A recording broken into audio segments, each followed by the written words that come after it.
Have you ever felt like your mind has a life of its own? You sit down to rest and suddenly thoughts are racing. You try to sleep, but your mind replays every conversation from the day. You want peace, but it feels like your mind is a noisy room you can't escape. Here's the truth: you are not your thoughts. And in this chapter, Sadhguru invites us to take back the keys to our inner peace.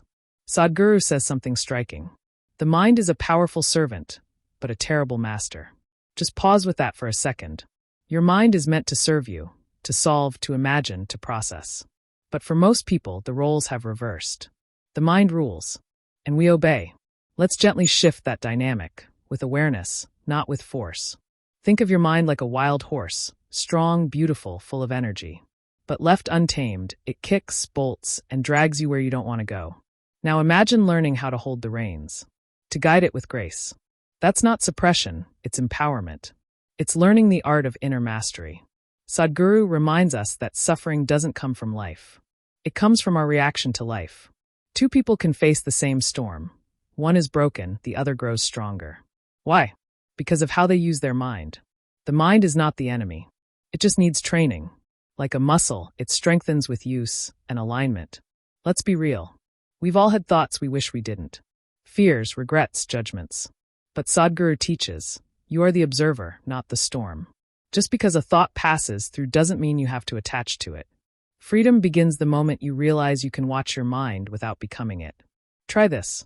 Next time a negative thought comes, instead of pushing it away, just notice it. Breathe. Say quietly within, I see you. And let it pass like a cloud in the sky. No need to chase it. No need to judge it. That's the power of awareness, the beginning of peace.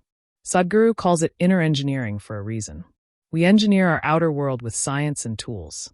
But our inner world, the space where joy, fear, love, and purpose live, that too must be consciously designed. When the mind serves your awareness, life becomes simple. Not easier, but clearer. So how do we begin? By watching. By pausing. By being present. You can start right now. Notice your breath. Notice your body. Notice the space between thoughts. That stillness, that's where you truly live. Sadhguru often laughs when people say, my mind won't shut up. He says, good. It means it's alive. The goal is not to silence your mind by force, but to become so rooted in your being that its noise loses power. Like sitting by a highway and choosing not to follow every car. You're just watching. Calm. Still. Free. And yes, it takes practice.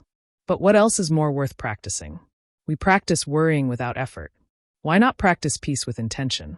Even 5 minutes of sitting quietly, eyes closed, breath steady, can shift the rhythm of your whole day.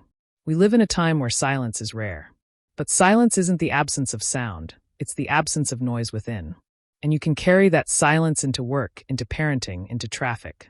Because it's not about escaping life. It's about experiencing life fully, without drowning in the mental noise.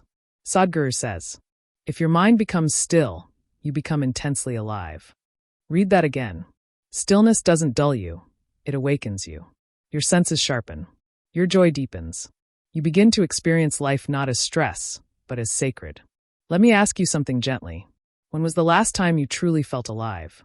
Not just busy, not just productive, but alive, as if every breath mattered. That aliveness is your birthright. And it begins when you become the master of your own mind. So today, take a moment. Close your eyes. Feel your breath rise and fall. And whisper to yourself, I am not my thoughts. I am the space in which they rise. Let that truth wrap around you like a warm blanket. Let your mind relax in your presence. This is the path of inner engineering. It's not a one-time fix. It's a sacred journey. Not about silencing the mind, but learning how to listen without being ruled. Sadhguru says, if you can create a little space between you and your mind, suddenly joy will burst from within. So are you ready? Type, I am the master of my mind, in the comments if this touched you. And subscribe so we can keep walking this journey together. Because freedom begins within.